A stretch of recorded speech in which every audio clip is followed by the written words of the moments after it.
Alright, magandang araw mga ka-tracker. Nandito po tayo sa loob ng yarda at meron kami ditong unit na Recon. So ito po yung unit. Ayan yung may gawa. Boss! Ayan o. Oh. Solid yan. Ayan, shoutout kay Boss Felicito. Ayan. So meron kaming unit dito. Ito po. Mini dump truck. Ito ay naka distro na, may plaka. Ayan, kung makikita nyo may plaka na.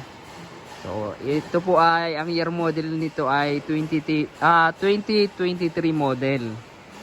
So ang ginawa namin dito, hindi na po ito yung standard na body ng Japan. So ito po ay naka-high side na. Pang 3 cubic yung capacity ng dump box na unit na ito. So brand new na yung mga gulong. Ayan, kung makikita nyo may mga sticker yan sa ilalim. Brand new gulong, and then 5 stud. Naka po siya, brake drum, harap at likod.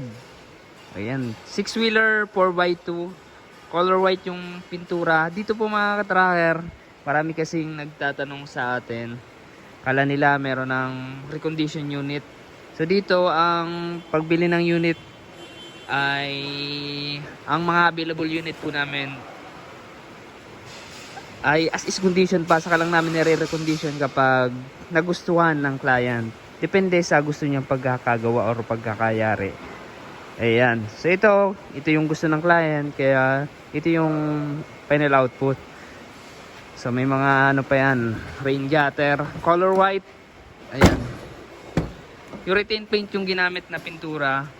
Naka-upholstery yung mga upuan, naka floor matting na. Brand new na yung dashboard natin. Ayan, pinapalitan na po namin ng brand new dashboard. Tapos air condition, depende, optional. Kung gusto nyong meron, i-activate natin. Kung gusto nyong wala, pwede naman. Pero yung activation lang, yung mga parts ng ng aircon nandyan pa rin kapag kahit walang air condition na gumagana. Activation lang po. So ito 5-speed manual transmission. Ayan, may kasama ng jack, tie wrench, yung mga tools na kailangan. So ayan po. Ayan, ang makina nito ay 4HF1 manual. Ayan, manual na po siya. Manual. Ayan, 'di ba? Solid. Ito yung gawa na ng ng dump box. Silipin natin yung loob. Ayan. 3 cubic capacity.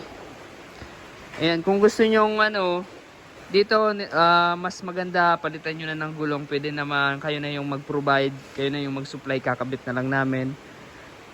Ngayon nagkakahirapan sa gulong na makahanap ng makapal. Ayan, yung makapal tapos hindi pa expired. Pero kung may budget kayo, budgetan nyo na, kasi mas maganda talaga brand new na yung gulong. Ayan, ito po yung tailgate natin. Yung mga taillight natin, may mga guard na yan para may guard yung ating taillight. May grill na yan. Standard electrical lights and accessories. Ayan. Ito, surplus lang yung gulong na spare tire. Brand new na yung battery. Ayan. Pandarin natin para makita nyo. Ayan. Shoutout sa mga solid na subscribers natin. Hindi na tayo masyado nakakapag-upload ng video sa YouTube. Ayan. Ito po, ang makina nito, kinokondisyon pa namin. Lahat pang ilalim. Chine-check up namin yan. Binababa namin. Transmission, clutch, brake. Ayan. Nire-repace pa namin yan. Pinapalitan namin ng makakapal na brake pad, brake shoe kapag pudpud na. Pati yung clutch disc. Tapos nire-repack namin yung mga bearing. Ayan, di ba? Solid. Commander na yan. Ayan, timing lang yung makina. Ang ganitong mga unit mga ka-tracker,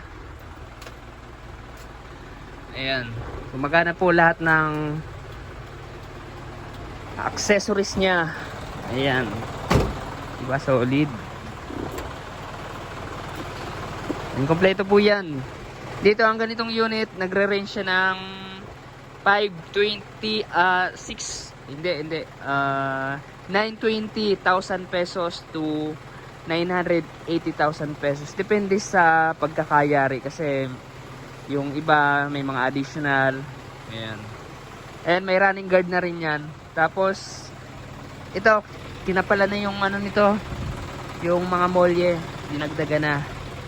Ayan, di ba? Solid. Pakita ko sa inyo. PTO natin. Iangat natin yung dump box. Ayan. Diba? Ayan po. Yung ilalim ng dump box natin. Ayan. Diba? Chassis. Camel chassis po yan. Baba na natin.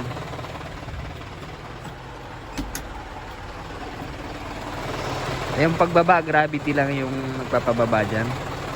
Alright, makina for HF1 manual. So, diba, pogi? Ayan, patayin na natin. Sa mga interested, dito lang kami sa Barangay Mambugdas, Bacoor, Cavite. Mag-message lamang kayo sa aking FB page, Trucker Moto. Ako pala si Deo. Ayan, hanapin nyo lang ako dito sa planta. Alright, so kung nagustuhan nyo itong video na to, paki-like, share, and mag-subscribe na. Maraming salamat.